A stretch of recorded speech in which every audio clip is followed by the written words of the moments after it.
Welcome, everybody, to another enlightening episode of the Rising Tide Leadership Podcast. I'm your host, Mo, and today marks the next part of our special series, a series that I like to call Conversations with a Champion, Coach Candice Motes. And we are talking about insights into a championship season. So, returning to enlighten us is the remarkable Coach Candice Motes, whose tactical, incredible brilliance guided her team to victory in the 2023 NAIA Women's Volleyball National Championship. So, Coach Motes, it's great to have you here again on the show. Thank you, Mo. I hope you're not getting tired of me. It's good to be Absolutely here. not. I love talking to winners. I love talking to champions, winners, those who are masters of their craft. And so let's get right to it, Coach. Today's episode is called Player Development and Training Techniques. So, Candice, why don't you tell us what are the effective methods that you used this last season to develop individual player skills during your championship season? Yeah, so I wouldn't say, Mo, that we did anything really different in our training, but we trained this way. And I think that this has really been a effective method to use. I've seen our program continue to climb, and that is that we train very fast. There's drills. We'll have maybe some people like to train and maybe do the same drills every day. Some people like to train and do big blocks of training on a specific skill. We train all skills with everyone.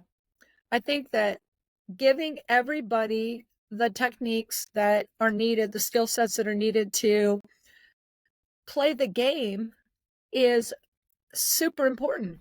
So there might be a time where a back row player needs to hit the ball from the back row. So we need to teach them how to step foot approaches to the ball to hit a ball. So when we do hitting lines, they're in it. There might be times where a middle that is just up there blocking and scoring for us, it needs to set a ball. So we put them in setting drills. And so we really train every single person in every skill, and we do it fast. So what I mean by that is we might have, say, 15 people on our team. We'll have 3 groups of 5, and we're going to set up a drill that's going to be ongoing. We do not stop our training when we're running a drill. We use cue words. So we're yelling cue words out that they know what they mean, because we're already talking about, hey, when I say get your elbow up, or keep, stay in your athletic stance, or your shoulders need to be above your knee or over your knees, they know those are things that we're noticing that they're not doing. So it's up to them to keep focused on the things that they're hearing concerning them and changing them. So it gives them no time to sit there and go, I'm horrible. I can't pass a ball, whatever, because there's trial and error throughout this with rapid fire. You're going to get a lot of people that are going to make mistakes, but they don't have time to focus on the mistake. Nobody's going to drop their head and go, crud.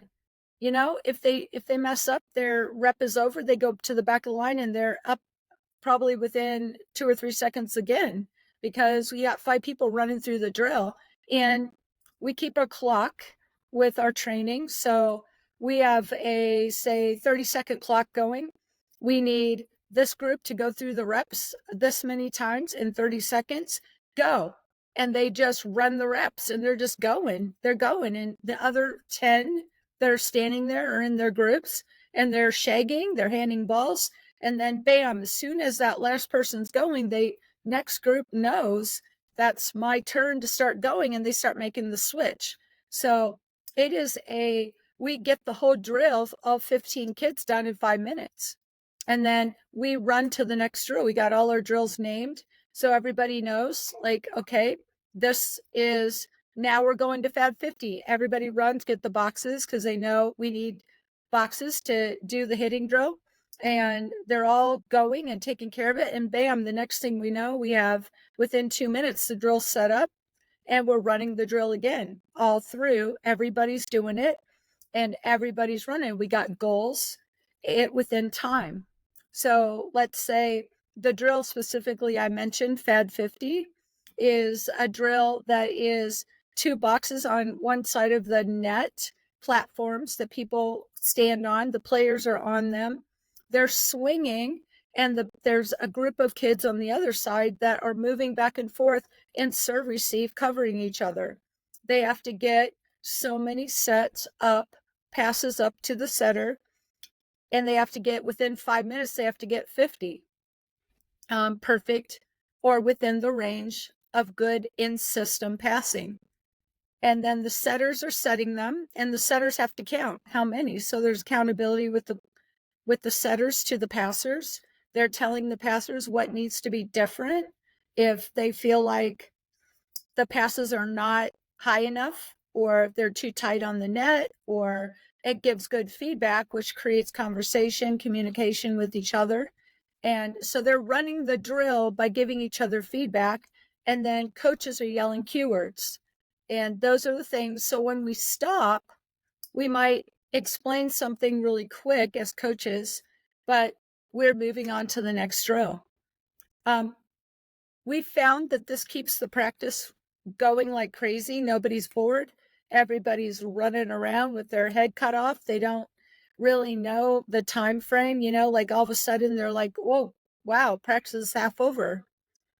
So we train this way, and it has really created an environment where it's almost like overtraining, Mo.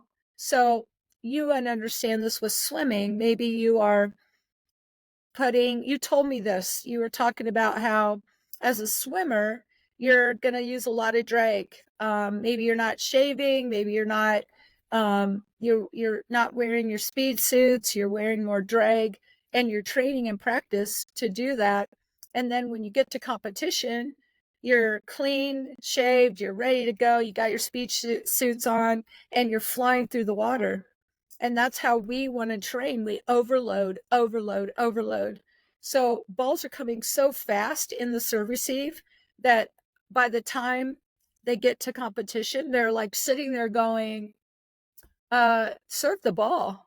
We've already in practice past 10 before you even served it. And so it really slows the game down for our team. But then when we touch the ball on our side, we're speeding it up. And that's what really helped us at nationals, was we were so much faster on our side. And even if you have a smaller team, or you don't have a lot of tall kids, this is a great advantage for your team. If you can speed the ball up and set the ball a little faster and get your feet to the ball a little quicker on hitting, you're going to beat the block of some big, maybe 6'3" girls that love the game high and slow. And, you're not going to beat people that way. So we have to use speed. Even if we've got height, we have to use speed and we're going to use speed. Even if, we got a 6'1", we got a 6'3", we got taller kids coming in, and we're still going to speed it up. So when I go out to recruit, I'm looking for kids that are mobile, fast, quick with their arms. Those are the things that we need to find, because that's a system that we're running. Wow, that's a that's a whole lot, Coach, and I love it. It sounds like you really kind of tailored this season to your specific team. It sounds to me, if I hear you correctly, that there were some teams that you played in the national championship games and leading up to it that had taller girls than you did. Where did your team rank this year in terms of height and that kind of stuff? I would say within like the semis, or even the quarterfinals, semis, and championship matches, I would say the average height of the teams that we were playing, especially the semis, are going to be ranging between maybe like 5'11", 6 foot to 6'2" or so. And our team averaged about between 5'8" to 6'1". So we were Wow. we were definitely a little lower in our height range, but I think that we had jumping ability, which really helped us. Sometimes you get bigger bodies, they might be able to reach higher, but maybe their jump is going to be, maybe 8 to 10 inches, where we're jumping 12 to 14 inches or Right. higher. In the case of Ava, Yeah. it's 20, 21, 22 inches. She's Wow. jumping, but I think that it helps a lot, again, when you don't have, and a lot of people think go big, go tall. And I do too. I mean, you don't want to just get a bunch of 5'7" kids out there. You got to have some height and reach. But Right. um, I think that speed over height is going to be where I'm going to head and where I have headed in all the years of coaching. Yeah. Yeah, that's interesting because I know, Coach, that you have some girls that are coming in next year that are some of the taller girls. So it'll be interesting for you to not change what you're doing, but just add to the speed and then, add that height. It's going to be incredible to see what your team can do next year. Let me ask a couple of follow up questions here. So, in your team or in volleyball in general, or for coaches out there that are trying to figure out the way that they want to do player development and figure out the training techniques that they might want to use, do you have personalized training plans to each player and their strengths and their different areas of improvement and different positions on the court? Do you train everybody together? Is there a little bit of this and a little bit of that? Like, how do you figure that out, Coach? So every sport has their positionals, and we would have our positionals throughout the practice. So like I said, we put everybody together in practice, but we will break out what we call positionals, and we might do them before the practice or we might do them in the practice. But most of the time, the people that are going to get pulled out within our program are going to be setters. The setters are going to get chances to um, work on setting, work on locations, work on speed, work on tempo. And so those things will come in. But then we'll bring in, after we work with setters, we might bring in setter middle, because your setter middles are your most complicated connections. They are the ones that have to be perfect, because your setter, your middles have to count on a perfect set. Like, you run quick, fast tempo, your middles are gonna go up, and they're just gonna have to stay open and get their hands up ready to go, and the setter has to put it right where they are, because if they're already committed on the jump, so they're not gonna be able Right. to change their location in the air. So we work a Absolutely. lot on middle setter connection, so that that tempo is good. People know we get the right speed, we get the right height, we get the height differences will change sometimes when you have kids that can jump over maybe some that are just faster. Like, for example, this year we had our Italian, she was just fast, speed, speed, speed, but she was 5'10". And so her ball was like, you could just almost shoot it on the net, and she just beat the block. She just went in. She was so Wow. fast with her arm. She could come in and she just beat the block. But we had another taller middle that wasn't as fast as her, that just needed the ball higher, but she needed the location. She needed to make sure that that ball was right in her pocket, but she had to Mm. get up, but it had to be a little bit slower. So setters have a big job. They have to not only set the ball they get, that's why we put a lot of pressure on in-system passing, which is so important. Because if you're in system passing, your setter's job is a lot easier than if you run the setter all over the place. You're just not, your setter's accuracy is going to be 50 to 60%, and you want your setter accuracy to be 85, 90% Wow. if you're going to like really, really run a fast offense. And the thing is too, like, I used to think speed, speed, speed, was the answer. I've seen it work. I've seen people do it, but you really do, Mo. I have to say this, over the years, you can't just go fast if you can't go fast. So if you got slower arms, you've got bigger kids, your foot speed is not as fast.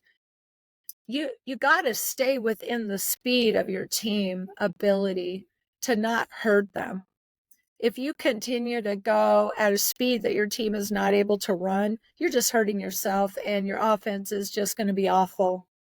So you have to be able to assess what is your team capable of doing.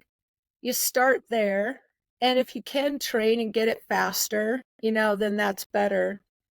The other thing that we would probably individually train is passing, serve, receive. And that's where you get your big kids that are in the back passing. You're going to get them to serve the ball at the passers. So they're involved, but your passers are, we try to get as many people passing as possible because you never know who you need to pull back. If somebody's not doing well, you can pull somebody else back, because in the formations of lineups, I won't even go into that, Mo. That is so complicated, but the volleyball world would know the overlapping rules, individuals that can be put in particular positions. I mean, everybody knows that if you're a volleyball coach. Well, why don't you for volleyball coaches out there who might want to hear that, just give an example of kind of what you do and how it works for you, and give them something to think about if maybe they're thinking the same thing and they want to make that decision, but they just need to hear it from a championship coach. So give me an example. Yeah, well, so for us, let's say that your setter is not as fast in the back row coming up to the net as maybe in the front row. So your setter's in the back 3 rotations and they're not super fast to get to the net. You're going to set your lineup up where your setter is as close to the net as possible when they're in the back court so that they do not have to go very far to get to the net to be ready to set. That's going to be important. Let's say another example would be, let's say you have a big hitter, and the strategy for big hitters that are scoring, like, big hitters, you don't want them to maybe pass the ball. So you hide them so that they can't get served, because if they serve, that slows them down. Yeah. So you might, like, if somebody's getting picked on, you'll rearrange your whole lineup so that you're hiding the people you want to hide, or you're putting the people in the position. And a lot of times, the libero, which is the person that wears the other shirt, they're supposedly the best passers on the court. And what happens is sometimes liberos are in because they're great defenders. Sometimes they're in because they're great passers. So most people, though, will think, well, let's not serve the libero because we need to, they're a good passer and we're trying to get people out of the system. So let's serve the other hitters. So we might put the libero in a way bigger spacing. If we know that our bro is a great passer, we might say take half the court. So we hide everybody else and we give that bro the whole half of the court, and we put another passer on the other side so that they only have 2 options. If they serve short, which is a strategy, we do a drill every day, Mo, every day. It's called 30 run. Every day the ball comes short. Servers are serving short. The front row kids are setting the ball and going in for a hit. We are so good with short serves to our people that are hiding at the net that we almost want them to serve short at us because it's it's so easy for us, to pass quick and go right in and hit. It's the Right. fastest transition that we have. So that would be Well, an example, it just depends on what you need to do to be successful, and you have to assess what is it that's causing problems for us. Can we change it through lining up and putting in formation a different look? And sometimes you just want to do it to change up the server. And like your coach, the opponent coach might be giving the server a location on the court. So all of a sudden, we just move the formation on our side, and it all of a sudden changes the look. And the server's like, where do I go? And it kind of messes the server up. So there's just lots of stuff you can do to benefit you. wow. I love it. I love the strategy, and even more than all that, I love, and I've never heard this. I love that you just called the libero the bro.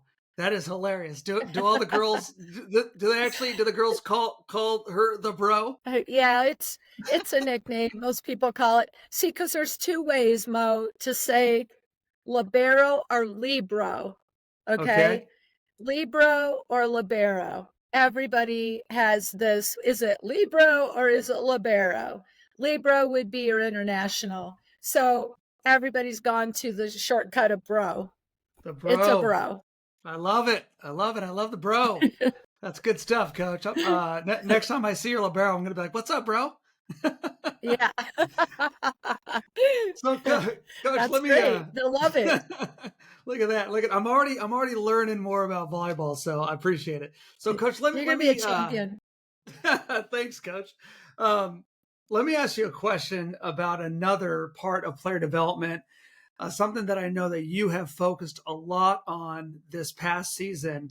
What is the importance of mental and physical conditioning? How much do you give to the mental?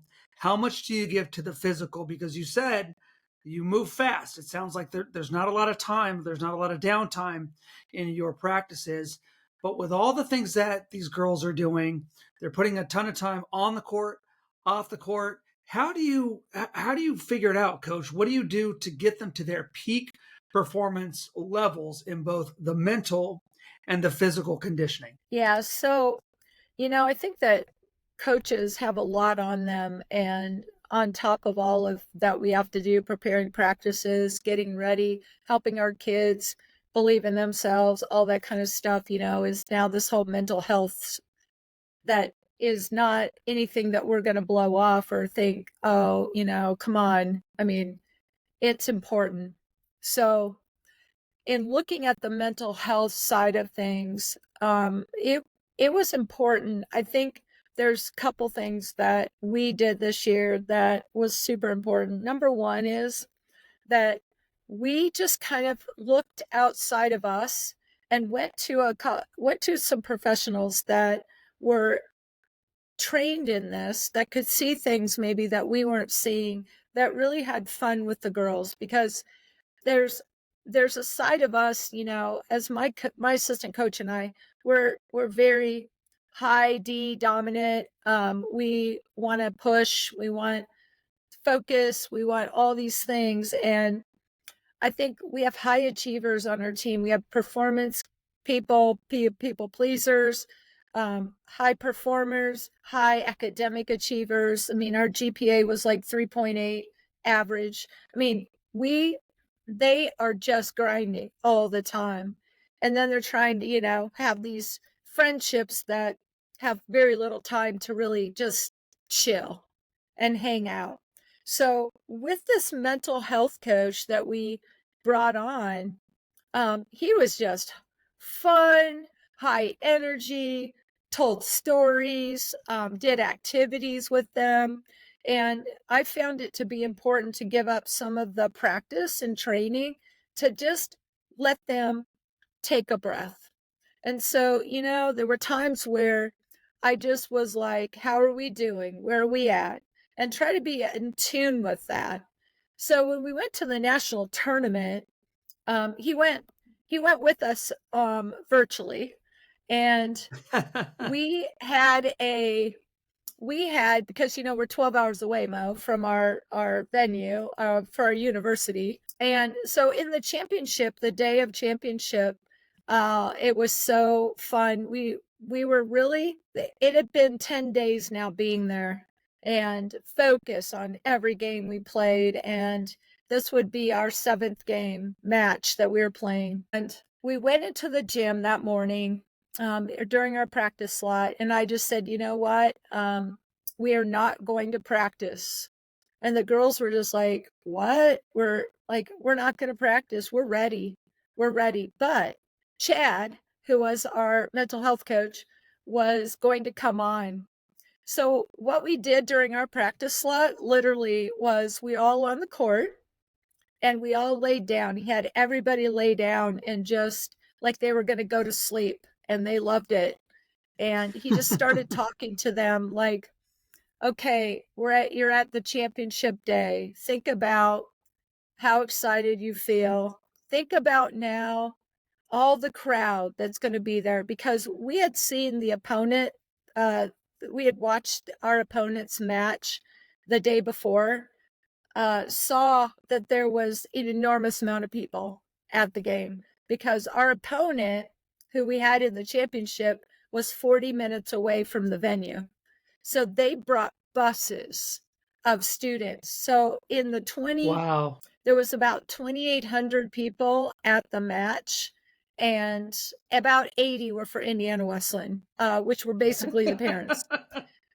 Some of Okay. the school administrators that flew in and stuff like that, but it was predominantly for our opponent. And he said, now hear the roar of the crowd. Feel what that's like. Feel the nerves of that. Feel how they're going to chant against you every single point. They're going to come on you when you're serving. They're going to scream things. They're going to it's just he just painted the picture of what it was going to feel like. And then he said, now, as he talked him through all of that, then he basically said, okay, now we're going to set up the game winning point. And he said, I want you guys to all get up and I want you to talk about what you think is going to be the ending point to win the championship.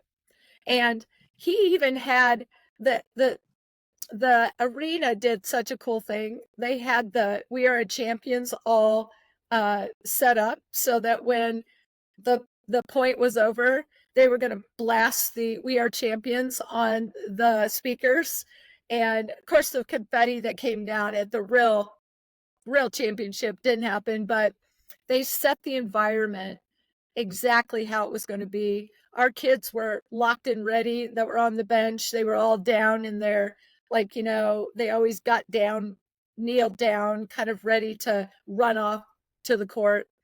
So we set up how we thought the match was going to end and how we were going to win it. And our AD was there, and nobody wanted to be the opponent. So our AD went in, and he's a volleyball guy. So he went in and he actually went in and was the hitter on the other side and went up and hit it. And we went up and blocked it. And then there was we had a referee on the stand that was a pretend referee, and they called the match ending, and over the speaker they yelled, "In Indiana Wesleyan wins 3-2," and they just threw out "We Are Champion," and all the team ran out and piled on each other. And I mean, it was emotional, and it's like everybody wanted to feel that. Like that was our goal. And when it happened, it was so surreal. Oh my word. It was just like it didn't happen the way the girls wanted it to happen, how we ended That's what it. I was gonna. That's what I Um, was gonna ask. the, Did it happen that way? yeah, the coaches all were like, when the girls came up with their winning point, we were like, that's not going to happen. But we predicted what we thought was going to happen, and it happened that way. It actually did. So who cares? it happened and we won, and it was the coolest thing I've ever done in my whole coaching career, Mo, is to experience that. It was so awesome. Yeah. Well, that's I love that story. You've told me that story before, and it never gets old. So let me ask you this, Candice. I mean, we're talking about a comprehensive approach here to player development. Is there anything that you can, any drills that you think, I think this might be good for a young coach or somebody who is preparing their team for success. What's one nugget that you could give them to maybe you want to add this to your repertoire of player development? Is there anything that you would say you want to consider this? Yeah. I think sometimes, I'm going to share this. I think sometimes when you have kids practice serving, they get very distracted. They're just standing there, they're serving. It's not a lot of hype. It's not moving around a lot. You just serve the ball, go over to the cart, grab another one, serve the ball. So we have decided to use conditioning with serving. And there's radar guns that I'm sure a lot of people have that they can measure the speed of the ball. And we use radar guns at times. We'll put a contest out there. We're going to serve and run, and whoever can clock a 48-mile-an-hour serve, we're going to stop. Otherwise, you serve, you run and get your ball. Okay. So when they Yeah. pick one ball and they run and get their ball. So if their ball is under a bleacher or whatever, they're running to the bleacher, they're Wow. crawling under the bleacher to get their ball, and they're Yeah. running back to the end line.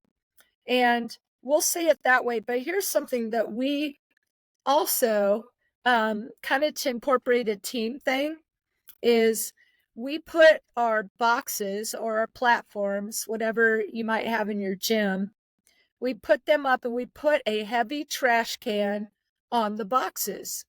And that trash can, if you can knock, it's a plastic trash can, so it doesn't hurt the floor.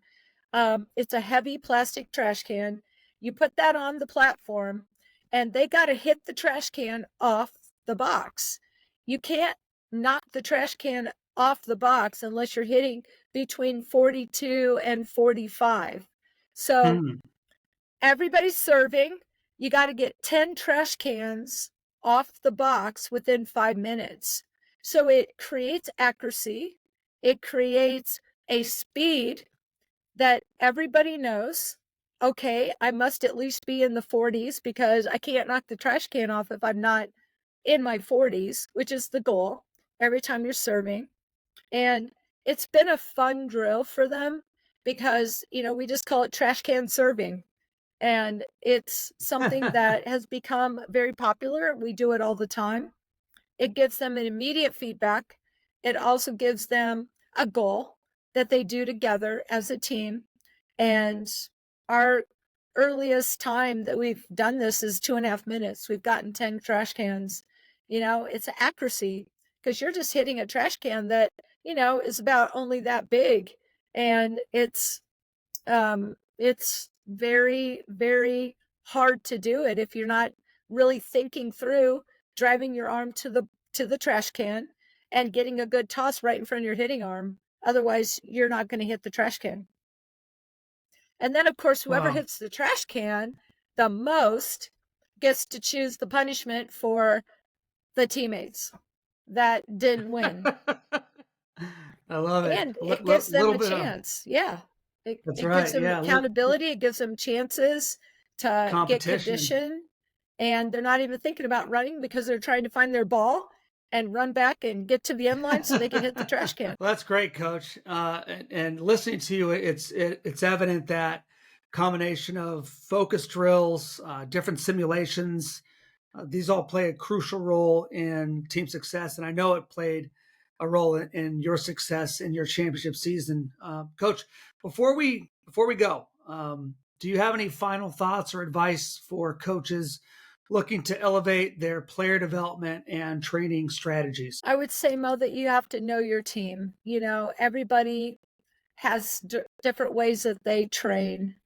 And if you try to find somebody that you think is a good winning coach and they have, like, I used to follow D1 coaches' drills and strategies and all that stuff. And I'm like, we don't have D1 players. They can't jump as high as, they're not touching 11-1 or, 10-11 or whatever, and so sometimes you have to see what is your level, what is it, are your players capable of doing, and then train them at just a notch above that so that they're constantly working on getting better, trying to strive for excellence and challenging themselves to get to another level. That's something I've learned a lot, is that um, we train within our own system. We don't follow other people's systems, but there's lots of drills out there. And I would say that, you can go online and get a ton of volleyball drills. You can go on Art of Coaching, get a ton of volleyball drills. You can go and get books, all kinds of stuff. Go out and look at different ways that their drills are available, and then see what works best for your culture, for your players. And if you got little kids, you need to be creative. You need to have fun. You need to be giving lots of change all the time. But I will say this, I think that we're in a generation today where if you sit there and use 30-minute time block to do one drill or one skill set, I don't think it's effective anymore. I think you got to change it up all the time. You can maybe stay in a drill for 15 minutes, but you got to have, okay, we're going to do it this way right now. Say blocking drill. We're going to do footwork. We're going to start with footwork, and we're going to hold up different colored balls, and left hand on red, right hand on green. So it works on the spacing of your hands. Then we're going to transition off after we block. Then we're going to, after we block, transition off and run a route, and it's always changing. So you're doing the drill for 15 minutes, but you're doing 5 different pieces of the game within the 15 minutes that you're working on a specific skill set, like blocking. Wow, thanks, Coach Candice. Wise words as always. And again, thank you for sharing your invaluable insights with us today. And for our listeners, thanks so much for tuning in to this episode of the Rising Tide Leadership Podcast. Join us next time as we continue our exploration of leadership excellence, as we continue with conversations with the champion, Coach Candice Motes. Coach, thanks so much for being with us. And for my listeners, we'll see you all next time. Thanks, Mo. Wow, thanks, Coach Candice. Wise words as always. And again, thank you for sharing your invaluable insights with us today. And for our listeners, thanks so much for tuning in to this episode of the Rising Tide Leadership Podcast. Join us next time as we continue with conversations with the champion, Coach Candice Motes. Coach, thanks so much for being with us. And for my listeners, we'll see you all next time. Thanks, Mo.